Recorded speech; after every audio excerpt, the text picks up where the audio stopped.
Good afternoon बच्चों, कैसे हैं आप सब। आज हम स्टार्ट करने जा रहे हैं third type of changes, that is chemical and physical changes. Okay, अभी तक हम दो टाइप डिस्कस कर चुके हैं बच्चों, स्लो चेंज, फास्ट चेंज। कल हमने डिस्कस किया था reversible and irreversible change. Okay, अब देखो जो फिजिकल और केमिकल चेंज होता है बच्चों, वो किस बेसिस पे होता है, पहले हम उस पर डिस्कस करेंगे। चलो करते हैं स्टार्ट। बच्चों देखो, जब से हम पैदा हो रहे होते हैं, चेंजेस में हमने यही पढ़ा कि हम हमारे आसपास सराउंडिंग्स में जब से पैदा हुए होते हैं बहुत सारे चेंजेस देखते हैं। इवन अपनी एज, अगर हम खुद की बात करें, पहले छोटे से रहते हैं, फिर बड़े होते हैं, धीरे धीरे धीरे बड़े होते हैं, टीनेजर हो जाते हैं, फिर एल्डर बन जाते हैं, फिर एक ओल्डेस्ट एज आ जाती है। तो धीरे धीरे धीरे धीरे हमारे अंदर भी ग्रोथ होती है। सेम चीज हम प्लांट्स में भी देखते हैं कि छोटा सा हमने सीड्स उगाया, देन ग्रो हुआ, छोटा सा प्लांट बना, मिनी प्लांट बना, उसके बाद थोड़ा बड़ा हुआ, देन बड़ा होकर वो ट्री बन जाता है और एट द एंड बहुत बड़ा, बहुत बड़ी बड़ी शाखाओं वाला एक पेड़ बन जाता है। तो ये जो चेंजेस हम देखते हैं, सुबह उठते हैं, सनराइज होता है, शाम के टाइम जब कहीं से आते हैं, जैसे ऑफिस से घर जाएंगे, शाम के टाइम देखते हैं बच्चों की सनराइज किस में कन्वर्ट हो चुका होता है, सनसेट में कन्वर्ट हो चुका है। सीजन की बात करें तो अभी कौन सा सीजन चल रहा है, विंटर सीजन स्टार्ट होने वाला है जस्ट, देन फिर रेनी आ जाएगा, समर आ जाएगा, देन रेनी सीजन हो जाएगा, देन स्प्रिंग हो जाएगा, देन वापस से विंटर। तो एक साइकिल फॉर्म चलती रहेगी बच्चों, जो चेंजेस जो हम आसपास देखते हैं। ठीक है, अब उनमें से कुछ चेंज को यहां पर मैं कंसीडर कर रहा हूं, ध्यान से देखना। मैं बताना क्या चाह रहा हूं बच्चों आप लोगों को, कुछ चेंज जो हम हमारी डेली लाइफ में देखते हैं, उसमें से कुछ हम यहां पर लिख रहे हैं। देखो, let us consider some change, let us consider some changes. देखो, फर्स्ट चेंज है बच्चों मेल्टिंग ऑफ आइस, यही देखते हैं। सेकेंडली अगर मैं चेंज की बात करूं तो सेकेंड अगर आप बात कर लो dissolution of salt in water, कि नमक को हम क्या करेंगे, पानी में घोलेंगे तो थोड़ी देर बाद हमें नमक दिखाई नहीं देता है, तो ये भी चेंज ही है। पहले नमक था, अभी नमक नहीं है, तो वो भी लिख लेते हैं। देखो मैं बताना क्या चाह रहा हूं वो समझना बच्चों, dissolution of salt in water. ठीक है, थर्ड एग्जांपल की अगर हम बात करें, थर्ड एग्जांपल अगर मैं यहां पर लूं बच्चों, तो हम ले सकते हैं रेस्पिरेशन ले लेते हैं, कि हम सांस कैसे लेते हैं, हम कैसे ब्रीथिंग करते हैं, कैसे हम ऑक्सीजन इनहेल करते हैं। ऑक्सीजन अंदर जाती है, एल्वोलाई से होती हुई अंदर लंग्स तक पहुंचती है, देन ब्लड सेल्स तक जाती है और क्या देती है, हमें एनर्जी देती है, और कार्बन डाइऑक्साइड हम रिलीज कर देते हैं। तो respiration, here I am considering respiration. ठीक, एक और चेंज ले लेते हैं, रेस्पिरेशन का ही हेल्प करेगा, मान लो फोटोसिंथेसिस ले लेते हैं, फोटोसिंथेसिस। चलो अब चारों चेंज देखते हैं बच्चों। फर्स्ट चेंज में देखो क्या होगा, मेल्टिंग ऑफ आइस। आइस जो कि होता है आपका किस स्टेट में बच्चों, सॉलिड स्टेट में होता है। कैसा होता है आइस, सॉलिड ही होता है। आइस किसमें कन्वर्ट हो जाता है जब वो मेल्ट होता है, तो ice getting converted into water. चलो भाई, बहुत अच्छी बात। वाटर किस स्टेट में होता है बच्चों, लिक्विड स्टेट में। किसमें, लिक्विड स्टेट में वाटर होता है। अब मुझे एक चीज बताना, क्या केमिकल फॉर्मूला आइस का अगर मैं पूछूं आपसे तो आप H2O नहीं बताओगे मुझे, क्योंकि वो भी तो पानी है, सिर्फ वो क्या है, सॉलिड स्टेट में है, आइस क्यूब्स बन चुका है। अगर मैं आपसे वाटर का केमिकल फॉर्मूला पूछूं तो आप मुझे H2O ही बताओगे। मींस हम यहां पर क्या देख रहे हैं, सिर्फ स्टेट चेंज हो रहा है। क्या देख रहे हैं बच्चों, यहां पर ये सॉलिड स्टेट में था, मेल्ट होकर किस स्टेट में आ गया, लिक्विड स्टेट में। इतना ऑब्जर्वेशन समझ में आया। डिसोल्यूशन ऑफ शुगर में क्या, सॉल्ट में क्या हुआ, सॉल्ट था उसे हमने वाटर में मिक्स किया, वॉल्यूम में कुछ चेंज नहीं हुआ, there is no change in volume. ठीक है, जितना वाटर था उतना ही अभी भी है। जो सोल्ट है वो कहां गया फिर? तो बेटा पानी के पार्टिकल्स के बीच में होता है स्पेस, तो सोल्ट पार्टिकल जाके उसमें फिक्स हो जाते हैं, फंस जाते हैं, डिसॉल्व हो जाते हैं, इसलिए हमें वो दिखता नहीं है और उसका वॉल्यूम भी कुछ चेंज नहीं होता है। ठीक, ये दोनों चेंज हमने देख लिए भाई।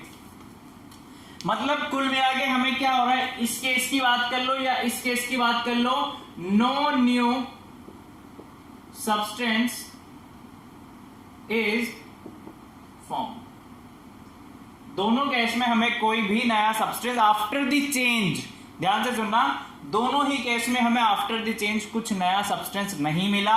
चलो बहुत अच्छी बात है, मत मिलने तो कोई जरूरत नहीं हमें। अब बच्चों रेस्पिरेशन हम कैसे करते हैं? ऑक्सीजन हम इनहेल करते हैं, ठीक है, ऑक्सीजन इनहेल करके क्या ग्लूकोज के साथ, और क्या बाहर निकालते हैं बच्चों हम? Carbon dioxide and water. ठीक है, इसका ऑक्सीडेशन होता है। चलो, तो यहां पर हमें क्या मिल रहा है? ऑक्सीजन इनहेल की, कार्बन डाइऑक्साइड को ऑक्सीडाइज किया, ग्लूकोज को ऑक्सीडाइज किया, डिकम्पोज किया, और हमें क्या बाहर निकालते हैं हम? कार्बन डाइऑक्साइड और वाटर हम बाहर निकालते हैं आफ्टर द रेस्पिरेशन। ऑक्सीजन अंदर लेते हैं और कार्बन डाइऑक्साइड बाहर निकालते हैं। चलो भाई, फोटोसिंथेसिस क्या है बेटा? एक ऐसा प्रोसेस है जिसमें प्लांट्स अपना खाना बनाते हैं। कैसे बनाते हैं? कार्बन डाइऑक्साइड और वाटर की प्रेजेंस में क्या लेते हैं? ये सनलाइट। क्या लेते हैं बच्चों? सनलाइट खाते हैं क्लोरोफिल की हेल्प से। क्लोरोफिल की हेल्प से सनलाइट खाते हुए ये कार्बन डाइऑक्साइड वाटर लेकर क्या बना लेते हैं? अपना खाना। और क्या रिलीज करते हैं? ऑक्सीजन और ग्लूकोज रिलीज करते हैं। अब देखो दोनों ही केस में क्या हो रहा है बच्चों, इधर मैंने ऑक्सीजन इनहेल की, इधर मैंने कार्बन डाइऑक्साइड वाटर लिया। अब दोनों केसेस में हमें जो प्रोडक्ट मिल रहा है वो हमेशा नया सब्सटेंस है। जो मैंने ये लिया था, जैसे मैंने ऑक्सीजन ली थी तो ऑक्सीजन नहीं छोड़ता मैं, कार्बन डाइऑक्साइड रिलीज करते हैं, ठीक है। पेड़ पौधे खाना बनाने के लिए कार्बन डाइऑक्साइड एक्सेल करते हैं, इनहेल करते हैं, तो एक्सेल क्या कर रहे हैं? वो ऑक्सीजन एक्सेल कर रहे हैं। तो दोनों केसेस में देखो बेटा, आफ्टर द चेंज क्या हो रहा है? Always new substance is form. क्या हो रहा है? Always new substance is form. हमेशा नया सब्सटेंस बन रहा है। सो हम चेंज को दो टाइप से क्लासिफाई कर सकते हैं, या हमने किया हुआ है यहां पर। फर्स्ट चेंज है फिजिकल चेंज, सेकंड चेंज है केमिकल चेंज। किस बेसिस पे हमने ये क्लासिफिकेशन किया है बच्चों? Weather a new substance is formed और नॉट, कि नया सब्सटेंस बन रहा है या नहीं बन रहा है आफ्टर द चेंज। तो हमने जो चेंज को क्लासिफाई किया है वो कितने पार्ट्स में किया है बच्चों? दो पार्ट्स में क्लासिफाई किया है। एक है आपका फिजिकल चेंज, दूसरा है आपका केमिकल चेंज। इतनी चीज क्लियर है आपको? स्क्रीनशॉट ले लो जल्दी से, स्क्रीनशॉट ले लो जल्दी।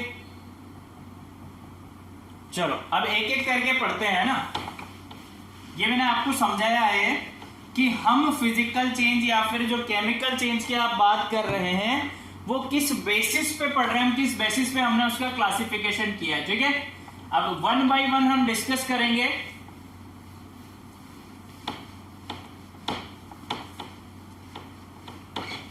ये सब आपको समझाने के लिए था बेटा कि किसमें नया सब्सटेंस बनेगा या किसमें नहीं बनेगा। इस बेसिस पे हम इसे क्लासिफाई कर देते हैं। कितने पार्ट्स में? दो पार्ट्स में, जो है chemical change and physical change, ठीक है।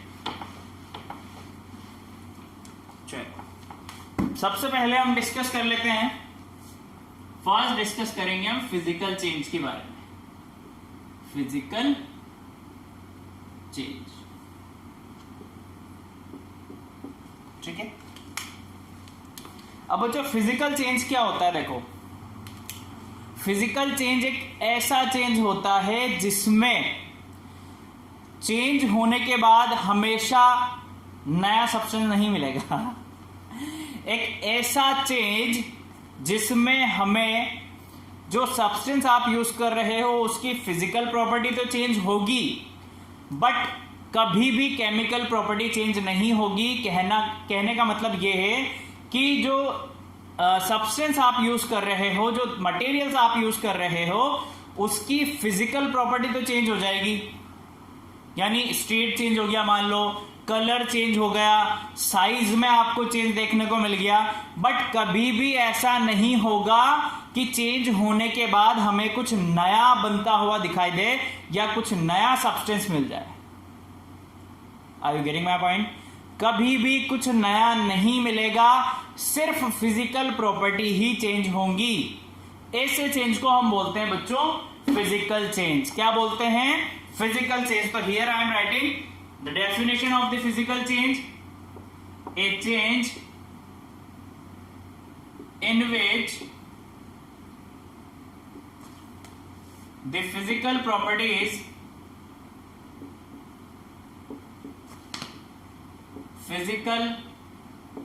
फिजिकल प्रॉपर्टीज क्या क्या होती हैं? फिजिकल प्रॉपर्टीज, ये भी आप ब्रैकेट में लिख लो। बहुत ज्यादा बड़ा ब्रैकेट हो गया, छोटा सा ब्रैकेट बनाते हैं, छोटा सा ब्रैकेट बनाते हैं। फिजिकल प्रॉपर्टीज क्या होगी बच्चों? साइज, स्टेट, कलर, ठीक है, ये चेंज हो सकता है। दीज आर फिजिकल प्रॉपर्टीज, ठीक है। चलो फिजिकल प्रॉपर्टीज लिख लिया हमने, क्या क्या होती है? Of the substance, physical property of the substance changes but chemical properties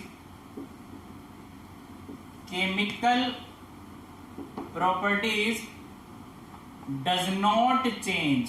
Chemical properties does not change is called physical change. ठीक है बच्चों, यानी फिजिकल प्रॉपर्टी तो चेंज होगी बट केमिकल प्रॉपर्टी कभी भी चेंज नहीं होगी। अब जब केमिकल प्रॉपर्टी ही चेंज नहीं होगी बच्चों, तो हमेशा कभी भी हमें नया सब्सटेंस नहीं मिलेगा। तो सेकंड इंपॉर्टेंट पॉइंट जो हम लिखेंगे वो यही लिखेंगे,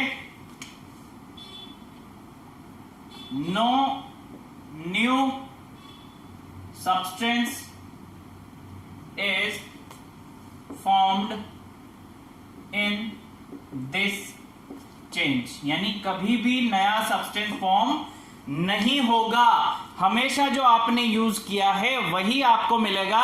एग्जाम्पल के तौर पे हम आपसे बात करें मेल्टिंग ऑफ आइस की, कि आप क्या कर रहे हो? आइस को बच्चों मेल्ट कर रहे हो। क्या कर रहे हो? मेल्ट कर रहे हो। तो ice will convert into water, only state will be change here.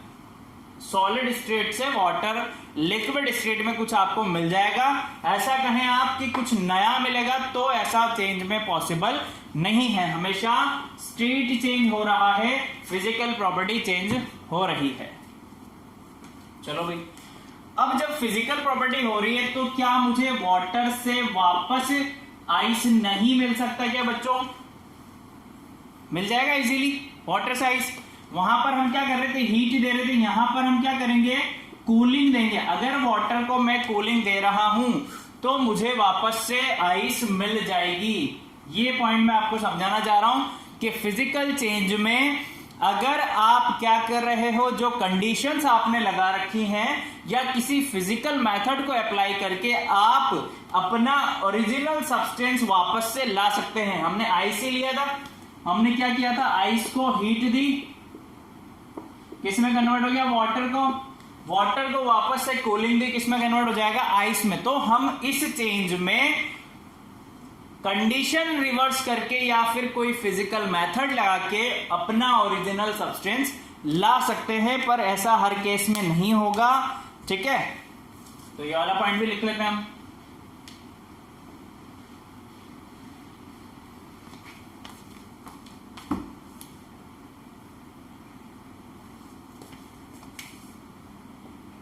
the physical change substance can easily converted back to their original state by any physical method। कोई सा भी मेथड अप्लाई करके हम उसे इनिशियल स्टेट में ला सकते हैं। और हम क्या कर सकते हैं, बाई रिवर्स द कंडीशन, जिस कंडीशन से चेंज हुआ है अगर आप उसे रिवर्स कर दें तो भी आपको जो आपका ओरिजिनल सब्सटेंस है वो मिल जाएगा। लेट सपोज अगर मैं एग्जांपल की बात करूं, मेरे पास एक ट्री है, बड़ा सा प्लांट है ट्री का, मैंने उसे कट कर दिया तो जो मुझे 100 ट्री मिलेगा यानी पेड़ का जो टुकड़ा मिलेगा वो भी एक ट्री ही है। ठीक है, एक वुड है, वुड को मैंने कट कर दिया, कट करने के बाद जो मुझे पीस मिलेगा वुड का वो भी मेरे लिए वुड ही है। There is no change in their chemical property, only size of the wood will be change. पहले बड़ा था, कट करने के बाद थोड़ा छोटा हो जाएगा। ठीक है, सो जितने भी ये प्रोसेस होते हैं लाइक मेल्टिंग हो गया, बॉइलिंग हो गया, फ्रीजिंग हो गया, these are changes which are considering physical change. इसमें सिर्फ फिजिकल स्टेट चेंज होता है बच्चों। ठीक है, सो एग्जांपल हम लिखते हैं, यहां पर एग्जांपल लिख रहे हैं, देखो ताकि आपको सब कुछ क्लियर हो जाए बच्चों। फर्स्ट एग्जांपल हम यही लिखेंगे, कटिंग ऑफ वुड। पेड़ को क्या किया आपने, काटा, और जो स्मॉल पीसेस आपको मिलेंगे वो भी मतलब वुड ही है, उसमें कोई चेंज नहीं हुआ है। ठीक है, सेकेंडली अगर मैं बात करूं तो एक ही पॉइंट में हम सारी बात कर लेंगे, मेल्टिंग, बॉइलिंग, फ्रीजिंग, है ना, एंड एक और होता है सब्लिमेशन। ये सारे प्रोसेस भी क्या हैं, फिजिकल चेंज हैं, क्योंकि इसमें सिर्फ स्टेट चेंज होती है। ठीक है, और अगर मैं बात करूं आपसे एग्जांपल की बच्चों, tearing of paper is also a physical change, क्योंकि पेपर टीयर करने के बाद भी वो पेपर ही रहता है।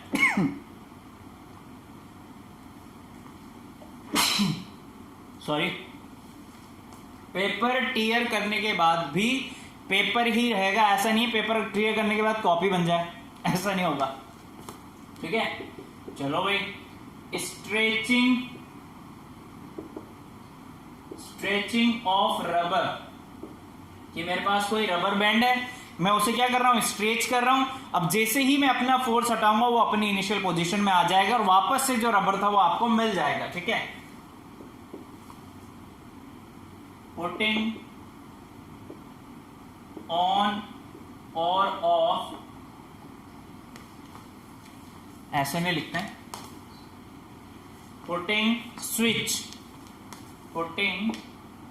स्विच ऑन और ऑफ।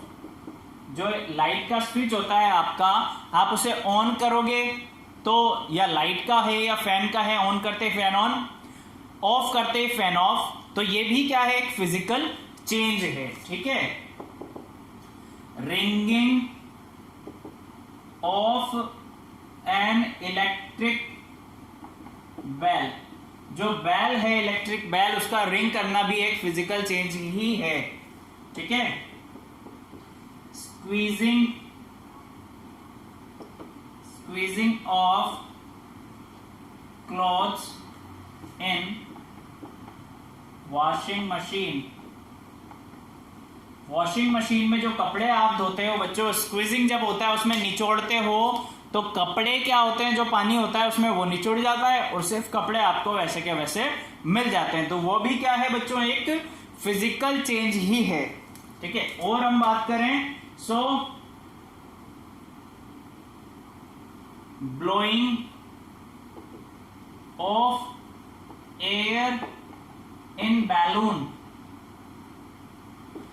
जो बैलून है उसमें जो आप हवा पास कर रहे हो और वापस से क्या कर रहे हो, आप उसका मुंह छोड़ रहे हो, वापस से हवा बाहर आ रही है, तो क्या हो रहा है, सिर्फ स्टेट चेंज हो रहा है, पहले छोटा रहता है फिर बड़ा हो जाता है, फिर हवा पास हो जाती है तो फिर छोटा हो जाता है। सो उसको भी हम फिजिकल चेंज में कंसीडर कर सकते हैं। ओके, नेक्स्ट क्लास में हम देखेंगे बच्चों कैरेक्टरिस्टिक्स क्या होती है फिजिकल चेंज की, और एक एक्टिविटी करेंगे जिससे और अच्छे से आपको क्लियर हो जाएगा physical change. Okay, thank you, keep learning. तब तक के लिए नोट कर लो बेटा, जल्दी से स्क्रीनशॉट ले लो। बाय।